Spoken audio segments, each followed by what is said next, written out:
Okay, here we go. And I will start the live Facebook feed. All right. Hello, everybody. Welcome. We're going to start in a minute. Nice to see everyone. We're all just getting on. We have people all over the world, so just give us a minute and we will start. And for those who want to share elsewhere, we're also going to go live on Facebook. Live on Facebook. So nice to see so many familiar faces, familiar names. Just let everyone get in and get settled.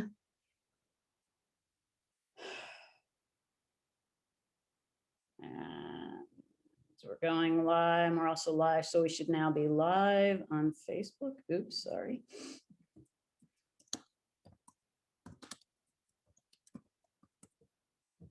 Okay. All right. All right, so I think maybe we'll just start to say hello. So I'm gonna take the share off for a minute so we can all see each other, see who's here. So I can see who's here. Okay, wow, this is great. We're already up to 70 people. Terrific. All right, well, it is nice to see everyone. Those of you that I have met before, those of you that I know really well, some I'm just meeting for the first time. Feel free to put your camera on if you want. And also if you don't want, that's fine as well. I'm going to give everyone a couple of more minutes and then I will let you know what's about to happen. But as you're all coming in, I want to let you know that from what I can tell from registration, we do have people from every single continent except Antarctica. So go ahead and give us a shout out where you're from in the chat. You should be able to start putting your location, a little shout out and hello. If anyone's here from Antarctica, please let us know. Then I can say every single continent is represented. Right. Just give it one more minute and we'll go. All right. Oh, look, I'm seeing, wow. Yes, every continent. Look at this. Every continent with, from what I can tell, a great concentration of people in the Middle East. Very happy to hear that. Also, no surprise, given the topic. Okay. All right. All right. I said I would start the formal introduction at 12:05. So, wow. Oh, this is so fun. Look at this. All right. Wow. I have been looking forward to this ever since we organized this. For those of you who don't know who I am, although it says it on my little square, I'm Elizabeth Rosenzweig. I am the founder and director of World Usability Day. All right, so we'll give it another minute. Definitely let us know where you are. I'm so happy to see Bostonians. I'm from Boston. I'm sitting in Boston. Actually, technically Newton. A lot of people, though, that I don't know in Boston, so that's even better. All right, we got a lot we're going to cover in the next hour and a half. First of all, some of you let me know there was some confusion on the time, and I apologize for that. I'm happy to see you all here. Oh, wow, there are people from very warm places, too. There's a lot of snow here in Boston, just letting you know. All right, so I'm going to go ahead and get us started. So first, I just want to welcome you to the World Usability Day speaker series. This is the first speaker series of 2021. Actually, let's see. Do we want to start with Ahmed? Maybe we'll start with the slide because I think you have slides that I'm going to introduce them in a sec, but okay, should be able to put his screen on. Okay. So welcome once again.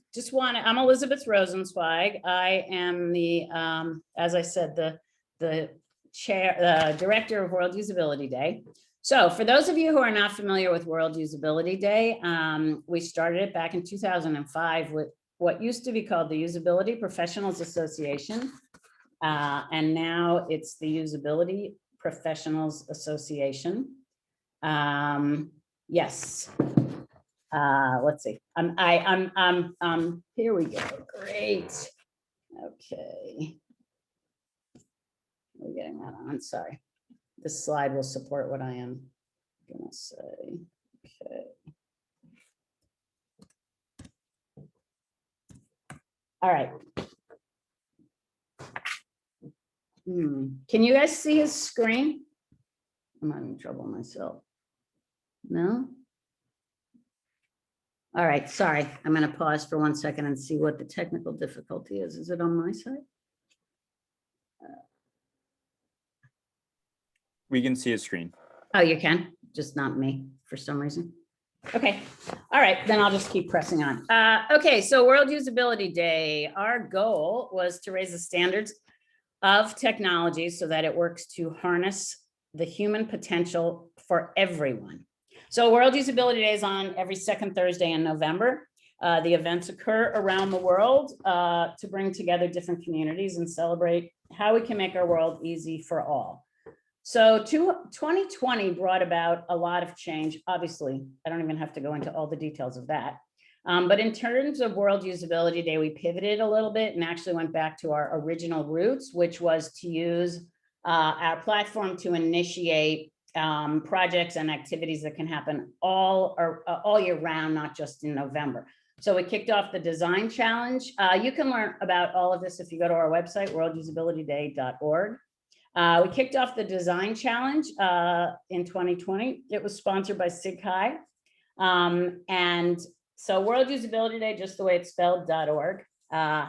So you can go there and learn about the design challenge, which, as I said, was kicked off in 2020, and look soon to hear about how we're going to be using it in the future. And to me, the most exciting thing was the speaker series. So we did 4 last year, and we're going to do a whole lot more. And thank you if anyone's on who's reached out already about doing one of these. Thank you. And if not, feel free to reach out to me. You can go to the World Usability Day website and see how to do that. One initiative that I'm real excited about for this year is what we're calling the World Usability Day World Usability Initiative. And our goal is to link our projects and our work to the global initiatives that we see in the UN Sustainable Development Goals. So we're working together with SIG-Chi, HCI, UXPA to create a more focused worldwide organization. And hopefully this year will be the year that we see the World Usability Day on the calendar of the United Nations. Okay, so I just have a few logistics and then we'll jump in. So first of all, today we have technical support from my son, Dan Rosenzweig-Ziff. Dan, you want to say hello? Hello, everyone. So if you need help, if you have any technical problems, so you'll see probably he's the only other one that has Rosenzweig in his name, reach out to him. We're going to have a Q&A after the lecture. If you want to ask a question, put it in the chat. If you want to speak, mention that in the chat and we'll go through and you know, ask people to speak. We'll be taking turns. So the last half hour will be questions and answers. Okay, so now before I want to show one picture that I think you maybe haven't seen. So I'm going to stop your screen share for 1 minute, Ahmed. Okay, and I'm going to show this as a way to start introducing Ahmed. Okay, so here's a picture of World Usability Day in Amman, Jordan in November 2019. Back in the before time when we all got on airplanes and ran around. Now, the first thing I want to say is if you are in this picture, please let us know in the chat. I'd just be thrilled to reconnect with you all. So I was real excited back in that last November we could travel to go visit my son Dan, who's on here, who was he's a journalist and he was studying Arabic in an immersion program in Amman. Gave me an excuse to come. We did this amazing World Usability Day event, which led me to meet Ahmed, which led us to do this webinar today. So you can see Ahmed way in the back in this picture. He's kind of 2 behind me, but today he's going to be in the front. So let me introduce Ahmed and then I will turn it over to him. Ahmed Al-Houari is a UX mentor. He's an evangelist and a consultant with more than 18 years of experience in user experience, multimedia, and IT fields. He is now based in Jordan. So Ahmed says he uses the term UX consultant. It's a fancy way of saying how he plans to present the things you see on your computer screen so they're easy to understand, so they're engaging and compelling. He works on things like navigation, forums, categories, and words on intranet websites, web applications, and business systems. He's been doing this professionally since 2006, while he was studying for his master's in Australia, where he designed and evaluated user experiences of many business applications, websites, and machines. And I will attest that his passion for UX is endless. We have spent hours now talking about user experience, about common experience. Ahmed established the Jordan UX community and the Arabic UX community to raise awareness about UX topics in the MENA region. He's a regular speaker at conferences about education, multimedia, and UX topics. I will now turn it over to Ahmed.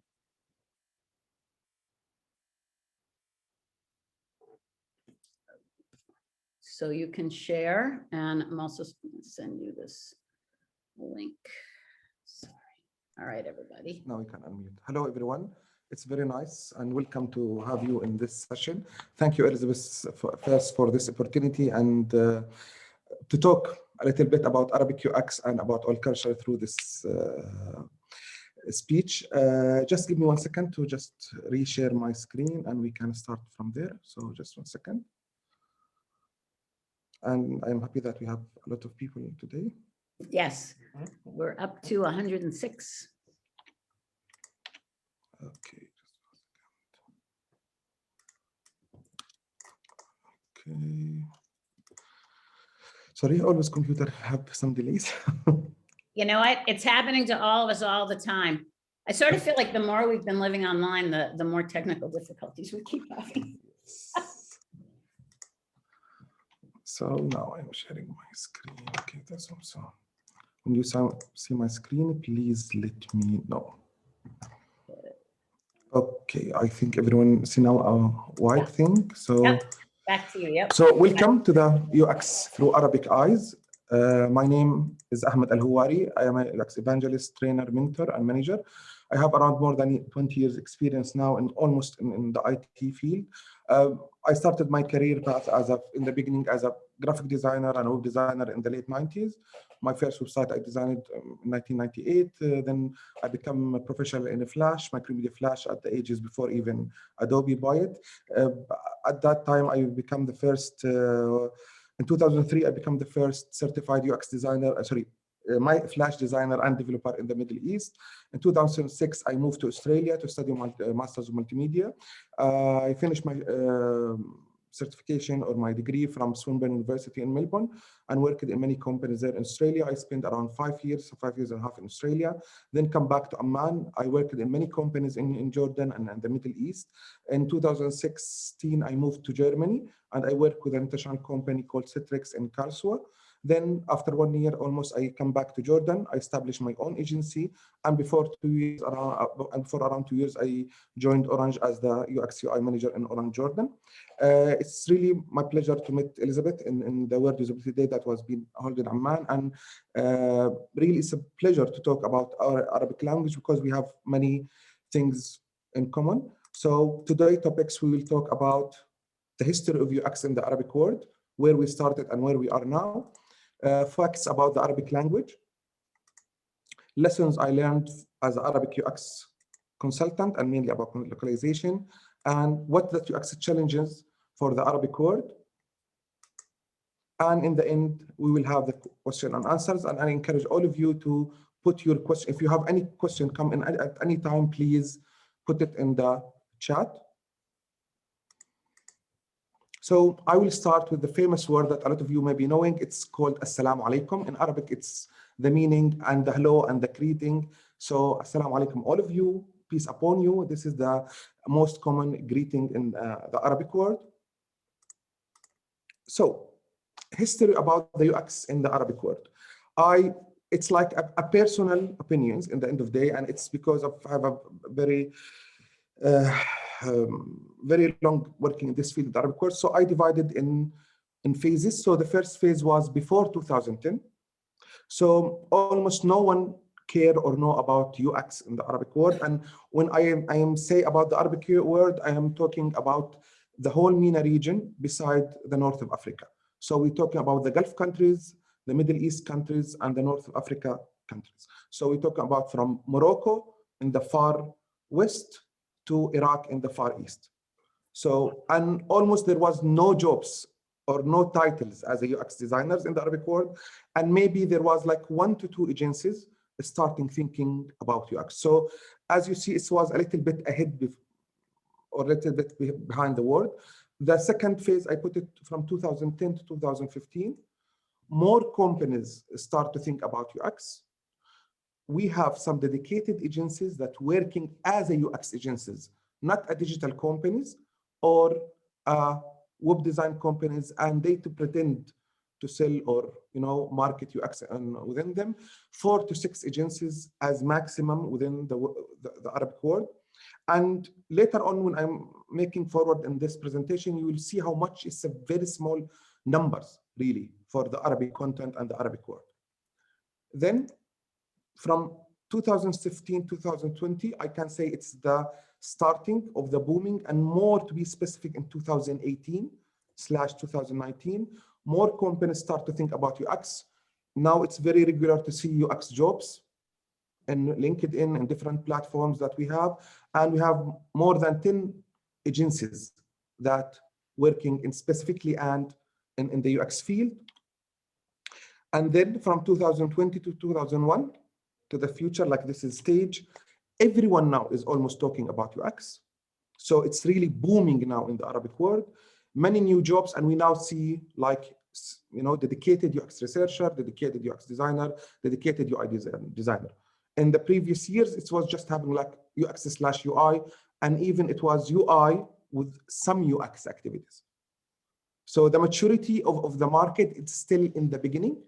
And now we have almost 15 plus agencies. And when you say 15 plus agencies for 22 countries, around more than 400 million people speaking this language, and more facts I will present later. So we can say that we are still in the beginning of the UX era in the Arabic world. So more and more content and more people now going in the Arabic world, okay? And here's some companies that working or UX agencies in the Arabic world. I hope that I didn't, or miss or fall with anyone, but I try to pick almost everyone in the Arabic world. So hopefully that I catch all of them. So yes, if anyone here want to have a screenshots, I can arrange with Elizabeth to send or to put the slides later on. If anyone wants them, that will be great. Facts about the Arabic language. And this is we start to give the people the background. Why is working in UX in the Arabic world is a little bit challenging, and what is the Arabic language and why it's a little bit difficult. The first thing about the Arabic language, or the first fact that I will talk about, one of the most widely spoken languages in the in the world. Now it is almost number 4th around the globe. Really, I didn't find a very specific number, but it's started from around 240 millions and up to 400 millions of people who speaking Arabic in global. But for sure, we have around 237 million people using the internet. And it's increased around from 2000 to 2020. So it's increased around 9%. And it's also like 5% of the Arabic language or Arabic content around the globe is a little bit low quality. And this is because of the translation. It's not done by Arabic people or, let's say native people. So 5% of the Arabic language around the internet is having a poor quality because it's 100% translation, and direct translation is a problem, and you will see no why. Okay, so this is the first fact. The second fact, Arabic words are written from right to left, and we don't have any capital letters. So the Arabic language, the direction is from right to left, and we don't have capital letters. And this is also, as you know, not common because let us say the majority of the languages around the world is from left to right. And you will see later on how much also this is showing some problems. The other or the next fact, Arabic alphabet is not actually an alphabet. What that mean? It's depend on something called the abjad. So the abjad is a system where each letter stands for constant and not a vowel. So the same word with different vowels come, you cannot read it with different vowels, with the vowels on it. So for not native people, and even I will show you some examples later on, and you'll see how much it's the same, let us say, script or the same drawing having totally different meaning. So for that, it's always a challenge for the people. Another fact, Arabic language belong to the Afrostatic family. What that means, it's coming and spreading. This family is spread across a very huge large of the Arabic world and the Middle East and Africa. It's having around 6 branching with more than 300 living languages. And there is more than 300, as I said, 350 millions to maybe 400 millions native speaker. And it is one of the most languages in its family. And we'll mention what's the other languages that are in that family. As I said before, and this is like a map to show you how much, people that speaking Arabic around the world. We have 22 official countries that, we have 22 countries that having the Arabic language is the official language. Also, it's very common in any other countries. And there is a statistic from the UN saying that around 100% of the UK can understand and having the basic conversation. And as you know, there's a lot of Arabic immigrants around the world. So it's also become a very common in many places around the world. Also, we having dialects, we having many accents. So it is not just one or the, and we'll talk about that later also, it's not just one language, we have different accents. And I will show example also about that. And this is one of the most amazing things about Arabic language. Arabic constructs word from basic roots. What's that mean? The same meaning or any word come from a root. Like as you see, there is 3 letters in the top. It's called darasa, darasa. In the Arabic, we have the first word is yadros. In English, to the most common speaking for the people here, is to study. Yadros, to teach. Madrasa, school. All of these words come from the same root. And the same root also having like a patterns, usually the roots of the Arabic coming in 3 letters. So it is the root for any other types of, let us say, different words later on. Okay, so this is one of the things. It's very also not like it's making the Arabic study a little bit easy. If you knew the root of the word, it become more easier to see all of the different types of it. Also, some sounds.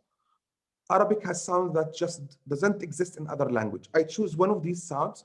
It's called ha, and it's almost equal to the H letter in English, but with pronunciation, like the sound of it, it's not in other languages. Also, like da, it's another letter. So these sounds is not in other languages, and this is sometimes and not sometimes. It's a very problematic to different people. Like I used to live in Germany, and literally all of them cannot, say my family name because it's Al-Hawari. So it's always they say Al-Khawari or Al-Huwari. So they didn't, catch the same sound. So this is one of the challenges also of the Arabic language. Also, English has many words of Arabic origins. And this is something maybe not a lot of the people, not just Arabic, a lot of languages.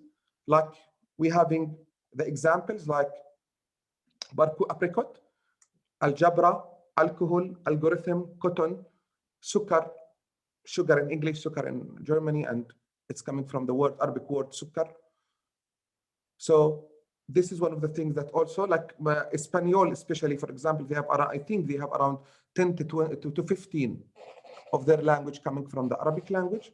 Also the Turkish. So we have some effect on the other languages around the world. One of the facts also, a very common mistake around the Arabic language in the world, that Arabic numeric system are divided in two kinds of shapes. We have on the left the Arabic shapes, and a lot of people think this is the English shapes. No, this is the Arabic, this is the original Arabic numbers, and the Hindi shapes on the right. The problem, because a lot of the Arabic word using the Hindi shapes, so it's confused for a lot of people that on the right is the common Arabic shapes, but no, the original Arabic shapes is the one on the left. Okay. Arabic, at least around 1,500 years old language, originated mainly in the 6th century, but a lot of aerial versions of the language exist in many accents before. So, and also it's inhabits from the Syro-Arabian desert. So it's the final rules that I could found, it was about the 1st century. So it's like started within the 1st century, and then it's been common in the Arabic world. And one of the most important facts also, that Arabic is a Semitic language. So it's a group of Ascitic and African languages like Hebrew, Aramic, Arabic, Ethiopic, and Assyrian. And all of these languages coming from the same family, and also many languages using the Arabic alphabet like Persian and Farsi, Urdu, Pashto for Afghanian, and Kurdish. So if you're an Arabic person and if you saw any of these languages, you can read them without even knowing exactly what is the meaning, because they has almost the same vowel. So all of these languages using the Arabic alphabets, Persian and Farsi, Urdu, Pashto, and Kurdish, while Hebrew, the Aramic, Arabic, Ethiopic, and Assyrian coming from the same group and family. Okay. And one of the nice things, and also it's a challenge, in Arabic we have too many words for the same meaning. So in Arabic we have at least 11 words for love. But the lion having 13 name. The sword have, I think, at 14 or 15. The water, it's having at least 17. So there is always too many meanings for the same word. So in that, for all, it's a perfect language to say for poetry and romantic people. I will show you some, we're done with the fact, but I will show you a very nice example of the Arabic word. As you saw, and this is coming from a very nice blog and Twitter account, it's called Arabic Words/0, if you can see in the screen. This is word, as you see in the Arabic in the top. If you see the first 6 letters or 6 words, it's almost the same scripting with different vowels. What it's meaning, however, the first, and I will read it now in Arabic, however gives from the gifts of God shall be rewarded from the ever giving. Man, manna, min, mannin, munna, mina, al-mannan. So even for the Arabic people, don't think it's an easy. So do you see the same script and the same root as we said and we showed before, and it's having a totally different meaning. The first one, hover. The second one, gives. The third one, from. The fourth one, the gifts. The fifth one, shall be rewarded. Do you see? One word, it's almost 3 in English. The final one in the similar, from, al-mannan, the ever giving, and it's come from the same root, manna. So again, I will say it in Arabic. Man, manna, min, mannin, munna, mina, al-mannan. Don't ask me to repeat it in a very fast way. I cannot do that. So this is one of the very nice examples to show you the let us say, the miraculous way of in playing with words in Arabic. Here's another example. Anna, Anna, Anna. The three words having the same vowels and script and sounds, but every one of them can have a different meaning depending on their place in the sentence. So it can have the meaning from where or whence, it can have the meaning of how, and it can have the meaning when.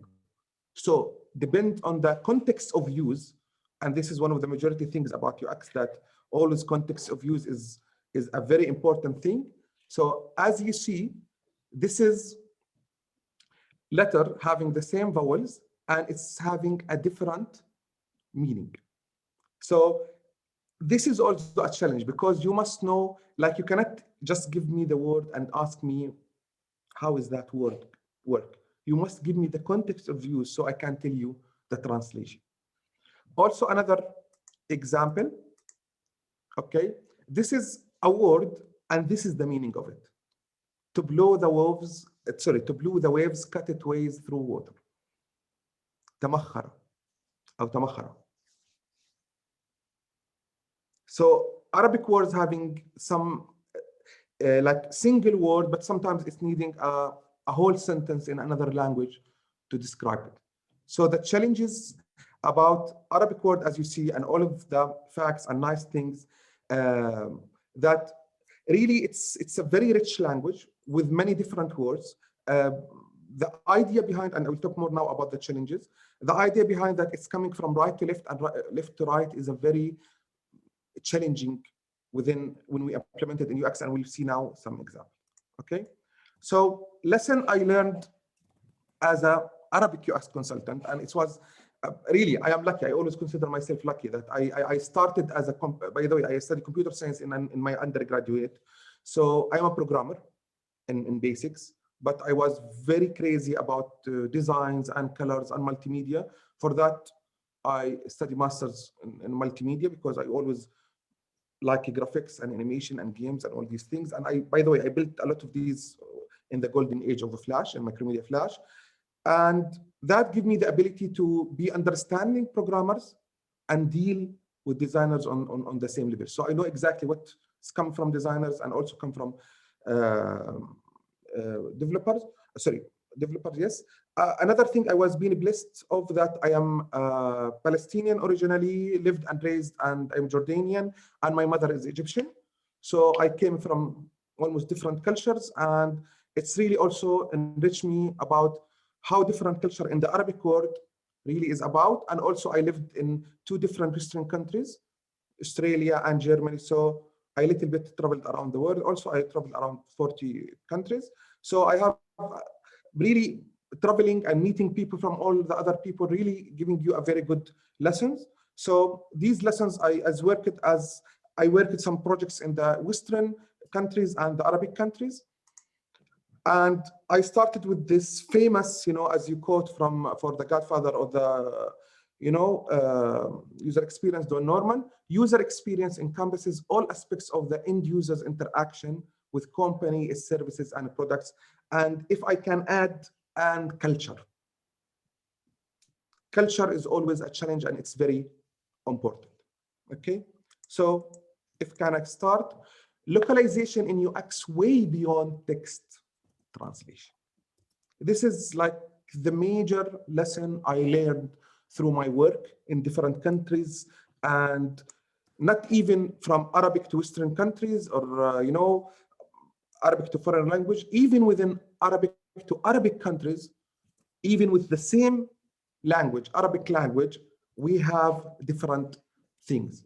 So a website for the same website or the same business website in Jordan maybe will not be successful as the same in Egypt or Saudi Arabia and any other countries. And if there is any idea, localization, the idea is not just, you take the interface of the application and you just translate it and you put it away. I will mention here a very simple example about Uber and Careem experience. All of you know Uber, the very famous marketplace for connecting the drivers with the riders. Uber and Careem. Careem is another company like Uber, started in the Arabic world, but lately it was being accused by being bought by Uber. So now they become almost one company. But one of the major things was different between of them as localization, because it's not the same translation.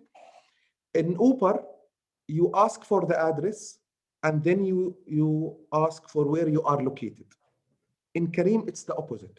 In Careem, you first ask the driver to come your place, and then you ask for the direction. Maybe some people will not find this is something is that much significant or at least having a value, but the idea here, this is very important because of the addressing system in the Arabic world. We don't have that mature addressing system in the Arabic world. Or sorry, addressing, where is the people? Because for example, Amman, just before less than 20 years, they start, or even sorry, 10 years, 12 years, they started addressing. Oh, all of the addresses in the Arabic world, especially in the countryside, they will ask you, beside that shop, go left, right, and you will find my place. And another problem, and it's very common in the Arabic world, we have a common name for the street and Google name for the street. What that mean? For example, in Amman, in the capital, we have a very famous street called Wasfittal. It's the name of our previous prime ministers. The real name of the street is the Garden Street. So if you go to Google and you will see it's called Garden Street. Many people and a lot of people know it's as the name of Wasf Street. So if you pick a taxi or if you want to put a delivery, what name you will put? The common name or the Google name? Another thing we have, this is, the circle on one of the places in my country. It's called, at least it having 5 to 6 names of the same circle.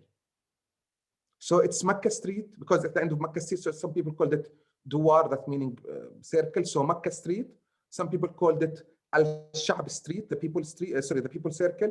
Some of the people called it the intelligence circle because it's beside the intelligence. Some of them called it the Jandawil in circle because it's beside the Jandawil area. So this is one of the problem. So in Arabic word, if you start by putting the address, you will not find your answer. While it's in Western country, and I lived there, just to start typing the name of the street, almost autocomplete, and even it's giving you how many numbers in that street, and you fill. So it's not common. So Careem, because they study, let us say, the culture and how it is going, so they change the flow. And this is one of the things when we saying localization is way beyond text translation. Okay. Another fact or another lesson, you cannot copy UX. You cannot copy UX. A lot of people, especially who lived in Western countries and in different places, they saw and let us say a very amazing application and it's working in that country. They come back to their original country and they want to make it the same. And totally they copycat it. But it will not work because you need to copy the culture, you need to copy the mental models, you need even here the species, and I'll talk about more parts here. So you cannot copy UX. You cannot copy UX. This is a very important fact that everyone must learn about when he taking a project from one country to another, or from one culture to another. For example, in United States, they have many states. And also, for example, in Australia. So they have in different states and they have the different laws. Maybe some application will work in some countries, some states, and some of them are not. So it's almost like this in the Arabic world. Yes, all of us speaking Arabic, but all of us having different accents, different culture, and different mental models. Another lesson, believe in the process. I always fight with my student, with my colleagues about the process. Always believe in the process, because the process is always, is right. Yes, there is customization, but always I give them these examples about, architecture engineers or civil engineers, that how you will design a blueprint for a house without knowing what is the size of the land or what is the nature of the soil. how you'll plan it in the first. And by the way, this is a common thing in the Arabic world. They come to you and say to you, please start a website for us. Okay, where is the logo? It's in designing process. Start doing the UI, please. Or can you give me examples for the menu? And even he don't know what's the menu will be included. Like put a dummy text in every place and we will handle it later. So, you know, UX design is the process. So I always believe in try to stick as much as we can for the process to fix the problem, because I believe the UX process come as not just common practices. We found that this is the best practice to solve the old problems with the old school. Okay, so whenever, you know, I was breaking the process, later on I was regretted, and always we have fighting with the customers, because sometimes, you know, the customer pushing to have no process, you know, they need everything with the same minute. Always the deadline is yesterday. Always they need everything on moment, and they think, you know, the UX, you know, consultant or designers as magician. He asked me about something and I just take it from my pocket and give it to him. And always we fight about that. It's need time and it's need a process. And always when I stick with the process, I get amazing results. The customer is satisfied and everything was going okay. The next lesson I learned, local researcher is a must. Local researcher is a must. Even in Arabic world, again, all of us talking the same language, a lot of us, you know, coming from same religions, same, you know, different, you know, let us say demographic factors, but within that, you cannot take someone from Morocco to do UX research in Jordan or vice versa. You cannot take a UX researcher from Jordan to do in Germany. For example, when I was, you know, working in Germany, all of the UX researchers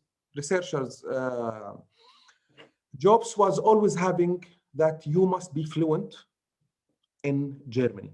In the end of the day, you will meet people from that language. You must know them. And also, if you are not a local researcher, you will spend extra time to understand the value of that community, to understand the different meanings of the word. And I have this always famous example. I give it even to the Arabic people in my classes. When you search for mobile in Jordan, you say mobile, and you put it in Google and you write it mobile. If you go to Egypt, they called it mahmoul. If you go to Lebanon, they called it cellular. In Palestine, they called it telephone. In Saudi Arabia, they called it jawal. The same meaning, the same device, on keywords having a different word in all of these countries. And if you notice, Lebanon having cellular, it's coming more from the French. And this is an issue, just the people of the country can understand it. There is many French words in Syria and Lebanon because they was occupied by the French people or by France.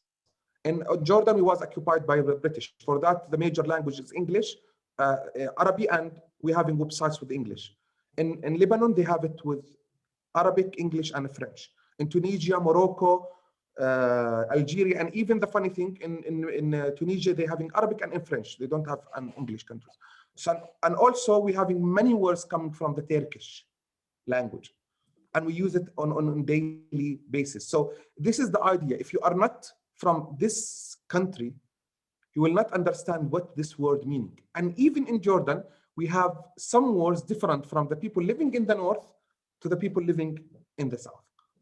So if you are not one of these people who are living within them, how you really will be very effective as a researcher. So from my experience, we was spending too much time when you were working as a UX researcher. So one of the things that I try later on when I'm trying or working with a company in different countries, I try to make sure that the researcher coming from that country and we evaluate the results together. But if you go directly, you at least need a time to understand the country, the language, also the mindset. Like one of the things is funny, the first time I went to to a supermarket when I came to Germany. I was having all my stuff with me. I go to the cashier and I give it to the cashier, and then I waited to someone to put it in a bag, because this is the common thing in the Arabic world. When you go to a supermarket, you're just putting your stuff in front of the cashier, and there is someone putting your stuff in the bag. And the first time I was in Germany, and she was looking to me like, "What the hell? Pick your stuff. Why? What you are waiting?" So I discovered that you must buy a bag and put your stuff, and it's totally 100% self-service. The first time I went to Australia and I asked them about ketchup, they was looking to me like, "What? From where he's coming? What's ketchup?" And I found it's tomato sauce. And they not mentioning as a ketchup. It's very, and renting is leasing. And too many words, even within the Western countries, is different. You know, in Australia, they say hi mate. They don't say hello or hello, my friend. They usually use this phrase. So from one country to another. So even it's a different culture issues around. So you need a local researcher. The next lesson I learned, be careful with units of measures, currencies, text formats, phone number, text fields. A lot of people, okay, give me, like in Arabic word, usually, especially in Jordan, we using the French, so we're using kilogram, centimeter, kilometer, stuff like that. We don't use pound, we don't use feet. And this is even an mile, we use kilometers. So even when we buying some cars and they having the miles on it, not kilometers, it's having a problem, because you need to calculate in your mind what is the speed. And even it's happened with me with my first car. I rent a car and it was on miles, and I was saying 40 is very fast in this car. Why is that? And then I discovered it's not 40 kilometers, it's 40 miles. And even I get a ticket that day because I break the speed because I didn't know 60 is over 100 almost. So all of these things is very important thing. For example, in Arabic, Saudi Arabia, before like last 2 years, they wasn't not working with your Georgian calendar. They're having the Arabic, the Hijri calendar. So they are in year 1430 something, while we are in 2021. So you need to change. And even it's funny thing, especially for the birthdays, because you are elder with the Hijri calendar, less than the Georgian calendar. So you must always careful about these things. And this is maybe a message, especially for the manufacturing around the world. When you are exporting for one country, especially the cars, especially the devices that having, measures on it, food mixers, cars, different things like that. Be careful where you are, exporting your stuff, because you must keep it in this way. Okay. And even this is a very nice example. And this is, I even faced it in why was I designing, because the company I used to work with, Citrix, I used to work on the go to assist software. The word in German is more wider and larger than in English. So do you see repeat password? Do you see how I spent 1 year in German, but I just speak English, some few words in German. So do you see how it's long in German? So imagine that you have a menu or a field or something. So you must consider the layout when you designing from one application to another. So if you want to go global, maybe, or not maybe, almost, or all the time, you must consider the layout and how the text will fit with the new layouts, with the new layout, especially the menus, especially all of the places or the buttons, because some words is very, very larger than in different countries. So this is also one of the things that is you need to be very careful about it. Okay. This is thing I learned it the hard way, really. Start wireframing in local language, not in English. We used to have and I will mention that later, because almost all the people start sometimes in starting the wireframing in English. In Jordan, especially, we're having Arabic English. In Saudi Arabia, for example, they're having usually just Arabic websites. But always start wireframing in local language, because when you need to do testing with people, in this case, there is an extra layer of work to convert your wireframe from English or from your own language to the local language. In this case, you need to have another wireframe in Arabic, for example, to test it with people, because almost 90% of the people always checking the websites or the application in their local language.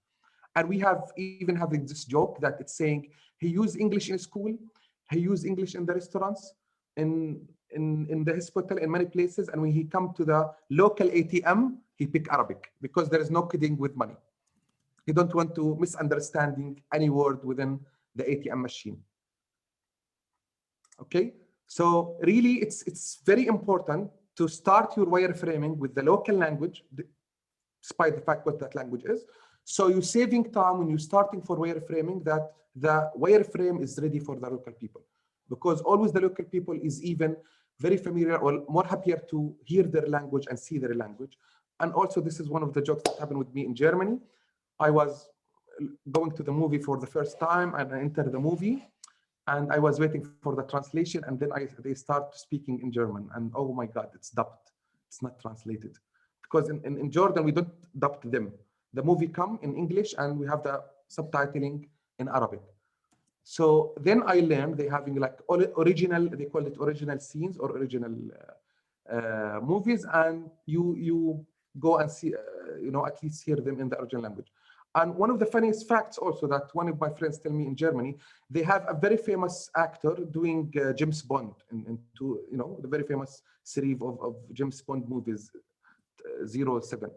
And that German actor was died. So they bring another one. And this another one was having a new voice. So the people don't like the movie anymore because they used to have that voice before. Because they used to hear the dubbed language or the dubbed accent. Okay? Okay, just 1 second. Yes. Lesson learned as Arabic consultant also, educate your client about UX. And this is maybe something is become old in the Western countries, but in Arabic countries, because a lot of people don't know what is UX and a lot of them think it's UI, and we'll mention that later. You must educate them and tell them what is UX about, and it's not a process, and we are not magicians, and there is no tool called UX. And there is nothing called give me a nice UX or a nice UX design. Okay, I give you a nice UI interface design. What about the content? If the content is bad, the UX will be bad. What about what about even the server performance? If it was bad, the UX will be bad. What about the information architecture? What about many factors?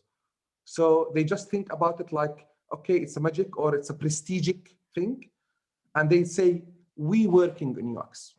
But in reality, in 2012, when I come back to Jordan after I was working in Australia, and I worked in a company like a UX strategic and a director. I start, searching for people who, working as UX designers, and I put that advertising, and I have many, profiling coming in, and I came with this statistic that, or this is, saying, 95 people or 95% of the people in Jordan, they don't know what is UX about, despite the fact they have it as a job title. He having a job title as a UX designer, but he don't know anything about UX design. When I ask him what you are doing, he telling me, from my experience, I know that we can put the button here and we color that button like this, and we, and this is the UX. Even now, in these days, I'm interviewing a lot of people. The UX for them, that they doing a wireframe, they show it to the client, they having improvement, and this is UX. They done. Totally, this is the UX. 50%, let us say, in the Arabic world these days. It's good looking UI. So they consider when they're having a UI, and even if they told them that I want to do like usability testing, focus group, interviews, all of these things, like they look to you like an alien and what he's talking about and why we want to waste our money. And who is the hell that user who know more than us? So it's very important, really. This is one of the most important things that I learned, that you must educate your client, make sure, but both of you are on the same page, and tell him the real story behind UX. It is not just some clicks on some Adobe XD, like, you know, a lot of people with respect for everyone, they're teaching Adobe XD now, and they're considering that they're teaching UX. Sorry, in the end of the day, you are teaching a tool, not the skill. And even from the graphic design age, we was using to know that when you study Photoshop, you are not studying design, you are studying a tool. So this is something that's very important. There's a difference between, and let us say, a designer who just implements some graphics, and even he don't know why he implemented, to a person who do everything on a data-driven. I always try to tell our, you know, clients and even colleagues and managers that we are a data-driven people. UX people are a data-driven people. We take our decision not from personal opinion, but on facts. Facts that we collected through our activities, through the UX process. So in the end of the day, it is not because I woke up in the morning, I need the logo green or the button green. It's something like that, okay? So we done with the lessons. I hope that everyone enjoyed the last part, and then we go to the Q&A. The UX challenges for the Arabic world. What is the challenging that we have, or the UX challenges that we have in the Arabic world? Also from my experience, not all tools support Arabic language. And this is really a very important problem for us. The alignment from right to left. A lot of programs, you know, and also, as you notice, our language is script and connected. It's not standalone like English or any other languages. So the problem sometimes, when they implement it, the language itself broke, so it's become separated letters. So this is one of the major, thanks God, Adobe really, from a very long time, they're supporting the Arabic. And this is a very important thing, but a lot of other, especially online tools, they don't support Arabic.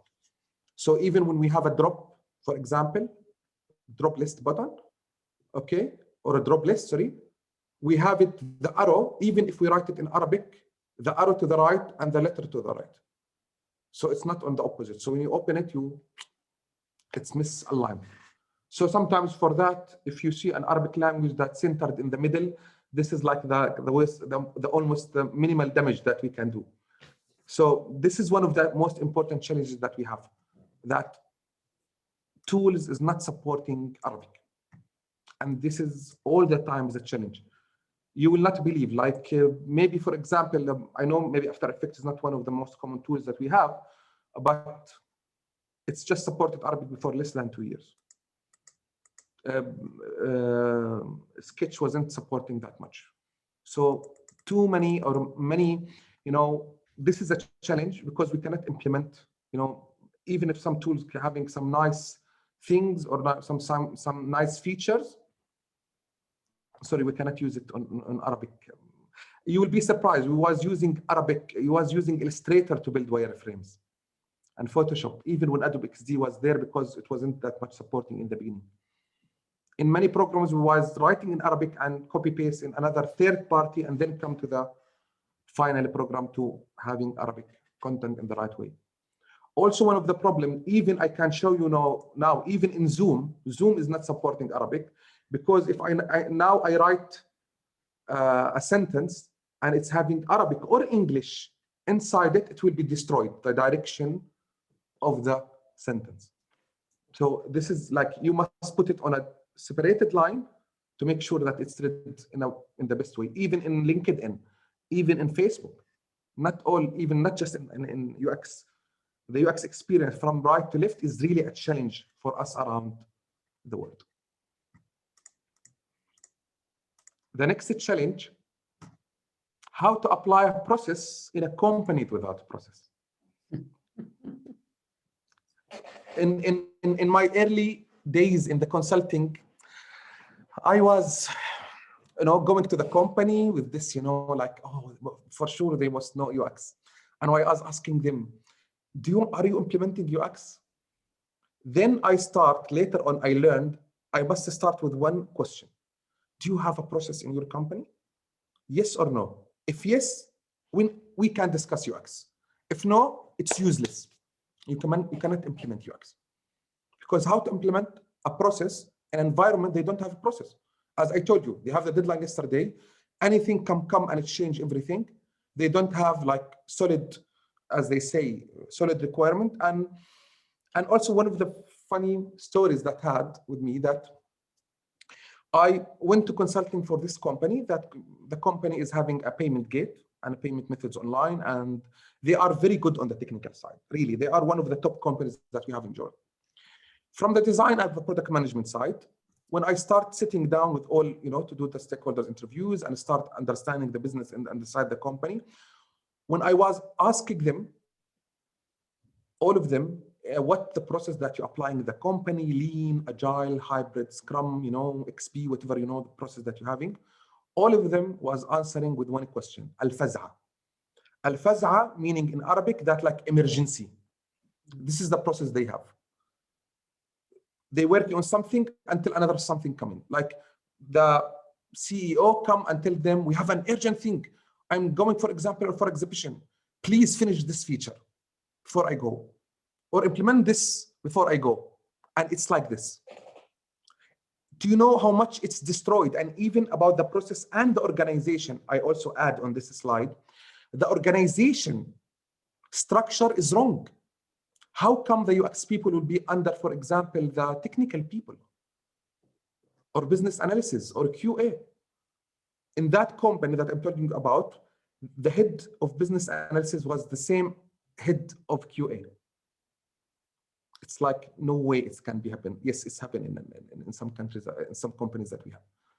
So if there is no process and there is no right organization, and also one of the problems that we have, I believe really from my experience, UX people or VP, they must have a VP of UX and he is reporting to the board. If there is a board for big companies or to the CEO for smaller companies. It must be head by technical people or any person. His work is intersection with UX, because sometimes they force us to go with the wrong decisions just because they want it that way. And even I try many times, to put it in many emails that you are going against what we advise, and our advice depend on 1, 2, 3, 4 of data, collecting or process or whatever methodology that we have, and your decision will be having, and I'm not responsible for the decision, and always put it in red, bold in the emails in the end. But they continue, and totally we see the disaster later on. So in this case, we're having the challenges that two things. Where is the UX people located within the company? And there is no process.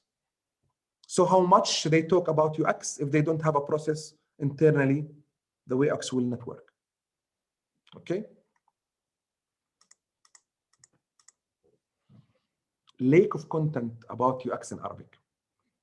I put this is the logo of one of the famous blogs that we have, and you will be surprised. It was the only blog talking about Arabic, about UX in Arabic for around at least 4 years. It's called Colors Lab, Ma'mal al-Alwan. I'm very sorry that they are now like not shutting down. They still there, but not much activities. And we're having now, you will not believe, around 3 blogs or 4 just talking about UX in Arabic. Just recently, they translate 1 book of UX in Arabic. So there is almost no content of UX in Arabic.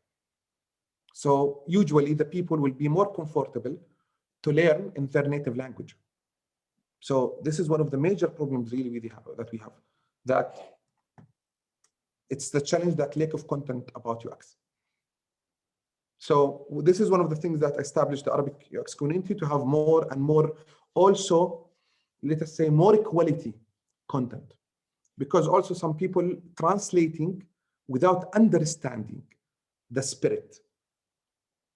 Because UX is not, I always having this say that implementing the law is different than implementing the spirit of the law. UX is a very flexible process and you implement it, you are not memorize it, you implement it in the right, and when you considering different situation and different factors when you are working. So this is something is also very important. Okay. Also, one of the famous challenges, and I know it's not UX, just the Arabic word, the whole word, UX team of one. They think we are a Swiss knife that, handling everything alone. In enterprise level, no way we can, handle everything. I am now as the UX team leader for Orange, and we're hiring UX designer, UX researcher, UI designer for every dedicated team and product. And almost is not enough. We need more people to present an amazing user experience, especially on enterprise level. You need people. And around the world, the numbers is different now about how the percentage between developers and designers. In the old ages with IBM, I think it was 1 to 50. One designer in front of 50 developers. I think now it's become 1 to 15 or 1 to 20 maximum. So more and more the companies consider that they need UX designers around. But the most important issue that in the Arabic world, it's still UX team of 90% of the companies. The same person, he doing UX research, UX design, and UI design with very limited time. They don't even give him the right amount of time to do it. So usually he sacrifices a lot of the things, especially in research. And this is the major problem, because all of the people eager to have, the output, the UI. No one need to, get his hand dirty in developing the right UI. So this is one of the problems. I don't know really how we can fix it until the people really educated more and more that it's needing more time. What I mentioned before, UX is good looking UI. So they don't know what's the difference between UX and UI. They think a UI designer or a UX designer, as I told you, he's someone who designing good looking UI. So this is something I facing it when I am interviewing people to fill the positions that I have in enterprise level. He came to the interview, you ask him, do you know what's meaning by persona? No. Did you ever done a card sorting? No. An interview? No. Survey? No. Competitor analysis? No. What he was doing? Customer journey, mental model, task model, anything, please, for God's sake. User stories, scenarios, anything. No. We started with the sketch. So he considered himself as a UX designer if he done some wireframing. So he showed it again to the management, having the improvement and continue to the UI. So this is one also very, very common problem around the world, that a lot of people think UX is UI. And also, if you don't know UI, even if you have a good UX designer, they don't hire him because they believe that it's like a luxury or a prestigious to do what you talk about is called research when they come to the company. So this is one of the major challenges also that we have. So we trying to change this idea about UX. So I know maybe our today problem in the Arabic world considered as yesterday problem in the Western world, but really it's still hurting again, because also one of the bad things, it's nice from something or advantage from something. The booming of the UX is nice. The considering for more UX titles is nice. But the problem when the job description of UX having UI and front end tasks in it, that's a problem. You need to learn HTML and CSS for knowledge, not for implementing. And we tell people that all the time. You are not responsible about doing, we are not coding from scratch. UX people are not coders. And we try to tell them that. But again, and this is the problem, you're having some people with job description that having the whole unicorn, UX unicorn plus, I called it. That day I saw a job title called UX full stack. And what the hell is that? They need him to develop back end, front end, and UX. And I think they need him to as a babysitter after the working hours. So it's a disaster. So UX is not UI, and this is something we must teach it for everyone. And this is one of the major challenges. The last challenge I will talk about, and having 1 minute, and then we can go to the questions. No official education about UX or very limited HCI. I taught the first diploma in UX in the Middle East, but still now we don't have any university teaching UX, or some of them having HCI as a subject in computer science or software engineering. We don't have them on the master's degrees or PhD degree in a very good focus.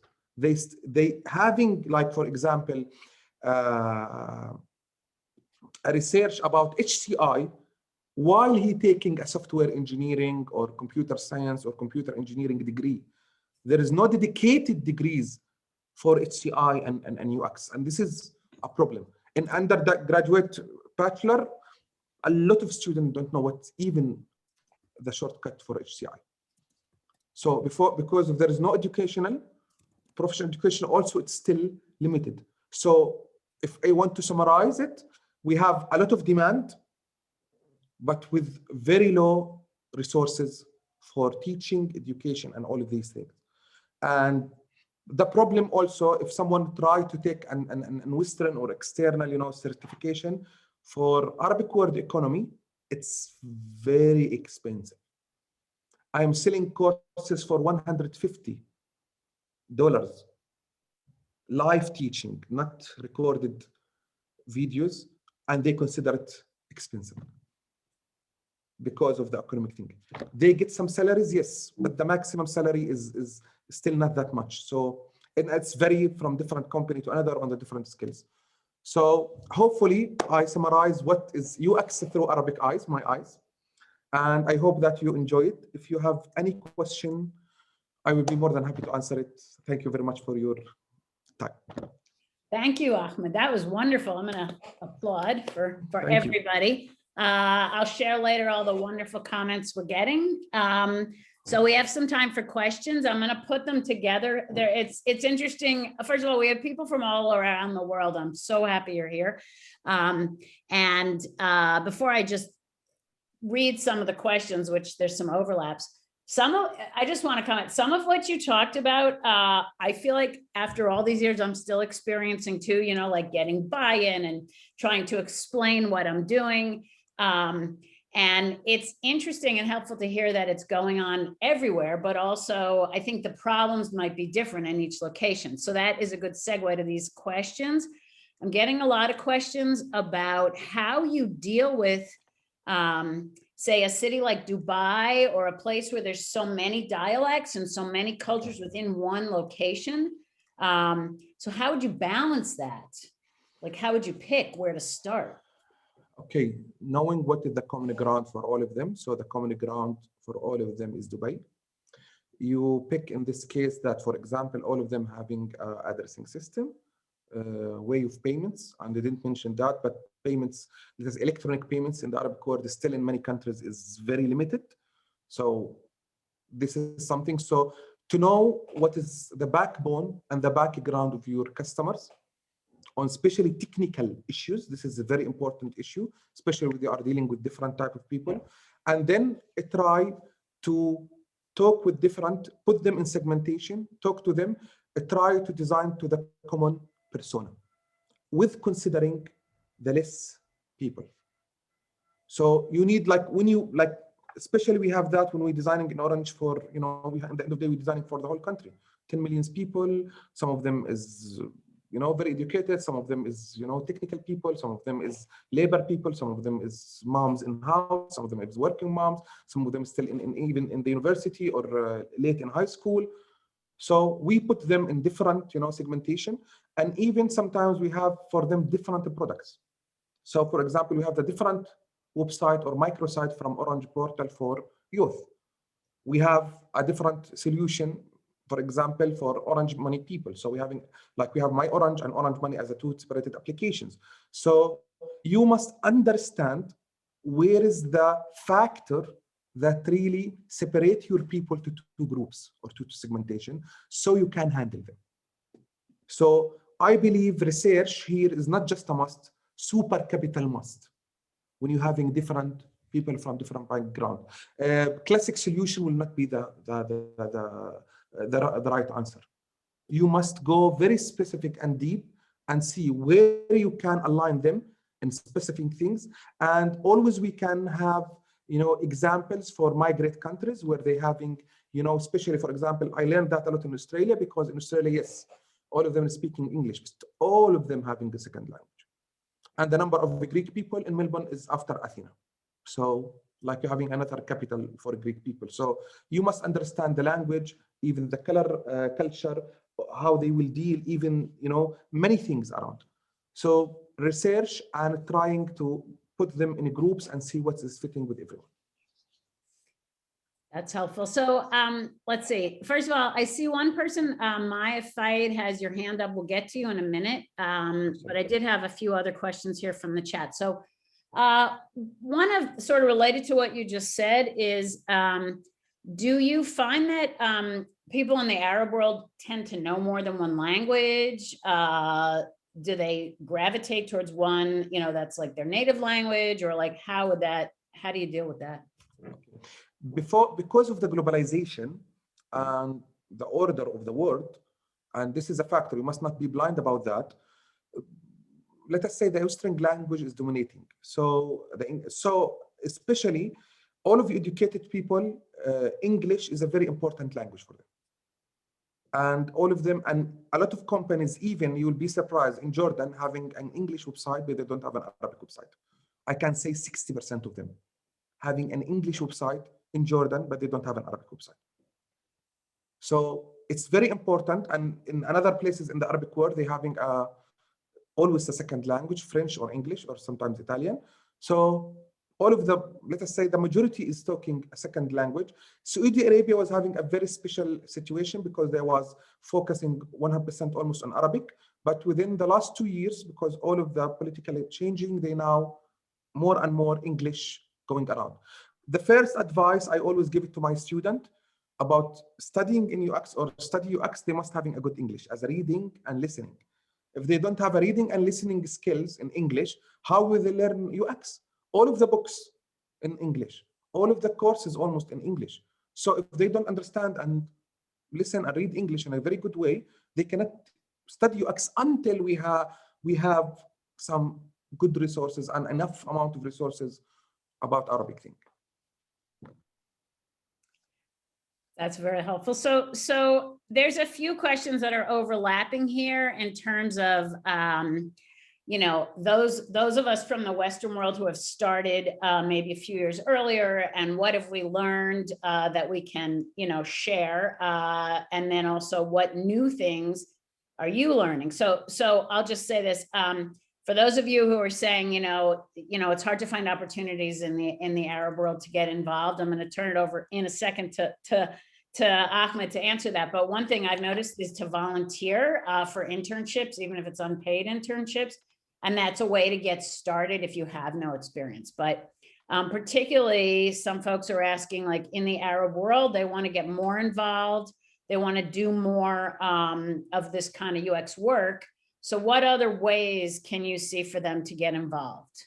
And particularly, are you running courses in Jordan? Also, you could say that. Yes. Really, there's a lot of other also people who are trying to help, and a lot of our communities. And as I said, I established the Jordan UX community in 2012 almost. And now I'm establishing the Arab UX community, especially after the booming. First of all, I put my LinkedIn account, so anyone want to know more about UX in the Arabic world or any insights or anything, I will be more than welcome even to collaborate with anyone around the world to do even more statistics. And this is one of the things that, sorry, I forgot to mention that we have very low statistics or less statistics about UX in the Arabic world, even on salary or even on a salary level. If you go to UX salary around the world, the very famous website, you will find like at least just 5 people participate or 4 maybe in the Arabic world, almost. So even some data is not that much. For the people to start UX in the Arabic world, as I mentioned before, starting with English, you must having a very good English and listening and reading, so you can understand and read the material. UX is a topic for, I always saying it's about cleverness, it's about analytical, it's not about memorizing. If you have the most amazing memory in the history, that will not benefit you in UX, because you will not go to a client and say to him the 10 heuristic points of Jacob Nelson, and he will be like, okay, yeah, done the job. You must implement them in the right life. And also UX, one of the topics that they're having two parts. No one is good without one of them.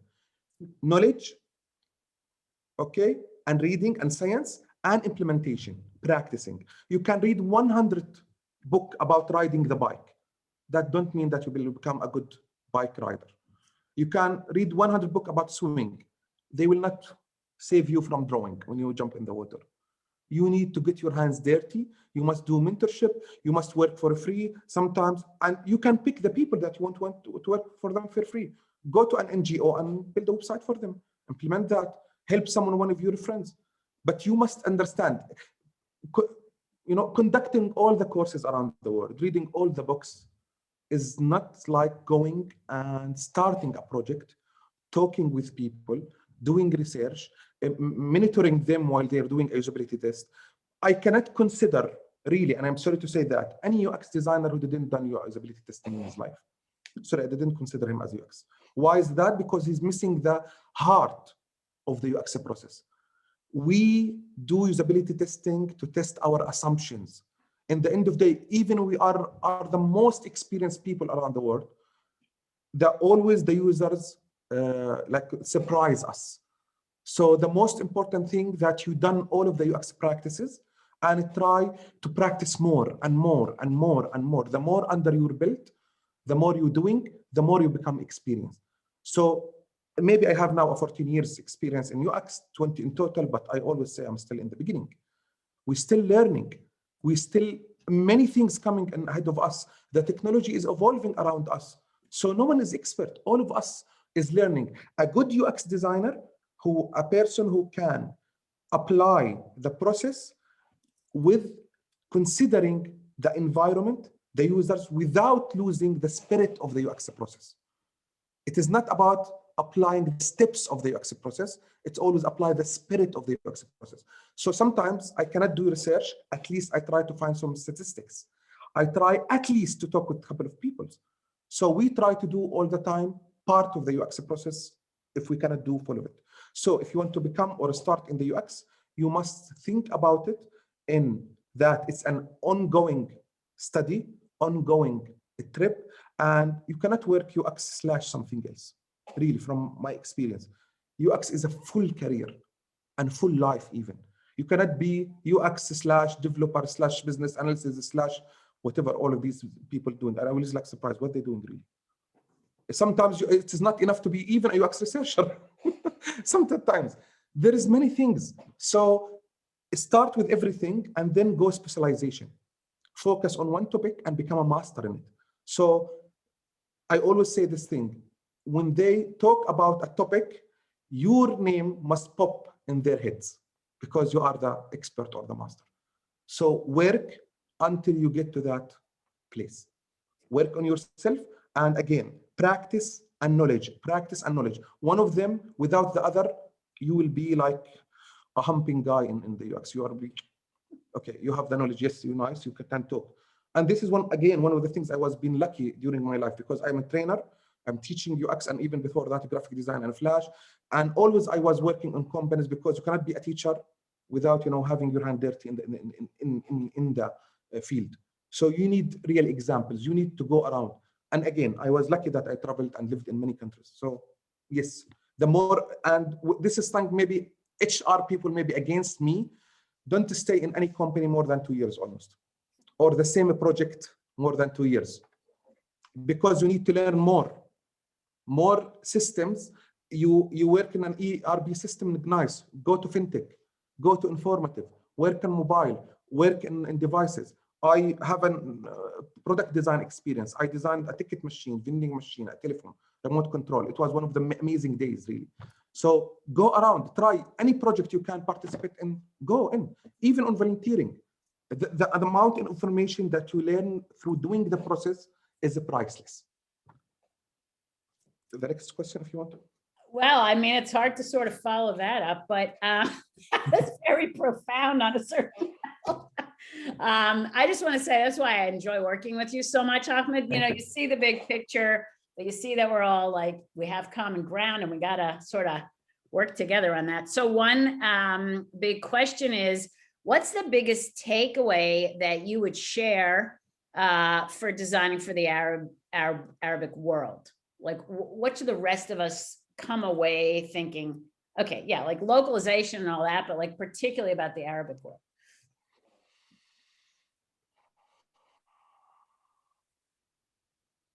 In the Arabic world, really don't copycat UX. Don't copycat Western applications. We have a different mindset. We have a different language, different values. Not all of the projects that working with, even not just Western in general, like all of the Arabic other words is not working with us. Consider the localization of your country. Egyptian people is not like Jordanian people, not like Saudi Arabia, not like UAE, not like Bahrainians, not like Iraqi, Syrian, Moroccan, etc. Everyone have a different mental model. Mental model is one of the most important things they must understand, and it's not even known what is mental model in the Arabic world. So again, study more. I will tell them study more, practice more, more than that. Okay. And now a very specific question. So is there an awareness to UX writing as a standalone discipline in the Arab world? Do you know about that? There is a couple of websites, especially two initiatives that working with the UX writing. I like them really very much. But in the end of the day, all of UX, even writing and content strategy must be the umbrella of the UX and the discipline of UX. It's not about controlling, it's about, and even nice, the understanding now that we're having the term UX writer or UX copywriter, because they was telling me why we need that, why we need even, what do you mean by UX writer? So no, it's something really very important. I'm happy that a lot of people, working on that. But again, I have one common maybe for all of the Arabic people. Please try to talk the Arabic, the Fusha, they know it, that like the common Arabic, not the local languages. Because when you talk in your local languages, another countries will not understand you.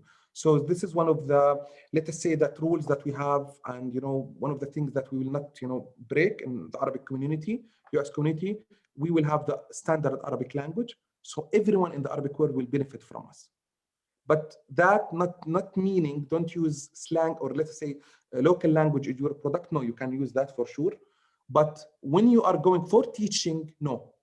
Stay with the standard language to everyone around, if you are aiming everyone in the Arabic world. So the UX writing is part of the UX family in the end of the day. So because if we say that there is any discipline of usability testing, in the end of the day, it's under UX. HCI is under UX. All of these parts is under UX in the end of the day. So the UX is the big umbrella. The only umbrella is bigger than UX is CX. I always believe. Because you go to the marketing, you go to the logistic, you go to customer support, you're having end-to-end journey. UX is responsible for the product. CX is responsible. And I also have a lot of people working in CX, friends around the world. Really, the best CX people really come from UX background. Yeah. Really. There is a great CX people coming from customer support. I'm not underlying anyone, but in UX really and CX, the more projects that you faced, the more companies that you been through, the more consulting you went through, that give you really a big picture. And UX also about zooming. What we call by zooming, you must think about this particular problem in that specific place and have ability to zoom out and see this specific problem, how go along with the full journey. So for that, you must be, let us say, very practicing with that. And this is something come with years, not with months really, to say. My first design was disaster. a lot of times I was thinking myself that I'm doing the best usability test, and I'll find like, oh my God, later on, always after some years when you go to your previous year, you say, what the hell that I was doing? What are the disaster what I was doing? So it's more experience as a UX designer, as a person who applying the process, practicing and studying is a major factor, more and more. Wow. I mean, I've talked to you a lot and you've already got me thinking of new things just based on this conversation. I'm happy to stay on a few more minutes. I know we're out of time. I just want to tell everyone we will be posting the video of this. And I guess we'll talk about if we can post the slides. Probably we can. Yes. Reach out to any of us. I know Ahmed put his information in there. You can get me on the World Usability Day website. We are looking for not just more people in the speaker series, but we're looking for projects. What we'd like to do is kick off some initiatives this year of projects where we get people in different countries working together on common ground issues that benefit all of us. So if you're interested in that, if you have ideas for that, please reach out to me. I know Ahmed was talking about that as well. You'll be getting more information because, we'll be following up with you. So unless anyone has anything else for Ahmed or myself or anyone, I appreciate seeing everyone. It looks like we've got a lot of people that know each other from different countries, and that has been wonderful.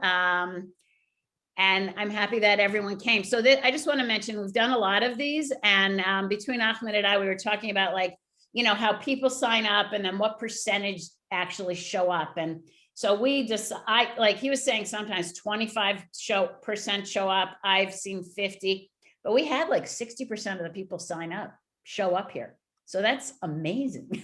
So let's keep it up. Let's keep building this community. It's real exciting. I'm thrilled to see you all here, and I hope I'll see you again. And I guess that's it for now. Have a good day or evening or night, depending on where you are. And let's all be in touch.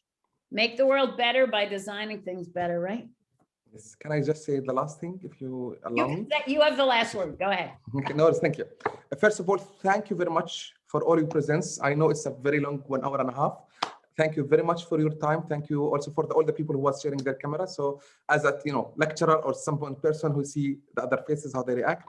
So thank you very much for your time. Thank you, Elizabeth, really. And Dan, for sure, for your support. I hope that you enjoy the talk. I am also open for any projects or something about the Arabic language or UX. We're more than happy to work more and more with the Arabic people and also experts from around the world. Thank you. Hopefully that you enjoy the speech, and have a nice night. Thank you. Bye, everyone. Bye. Bye. Bye.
I'm assuming most of these guys are here. All right. We can just get them on. Yes, I asked Dan, so we can remove everyone. Thank Okay. you. Thank you very much. So we'll just remove everyone, just so the managing team will stay. Thank you for your time. Yes, Yeah. we almost, yes. Okay, I guess that's it. Yes, I think there's still, yes. Yeah, yes, there we now go. it's okay. Okay. Yes, Okay, that's everyone. let's just stop the on Facebook live. Oh, stop everything. Hang on. Also the recording. Wait.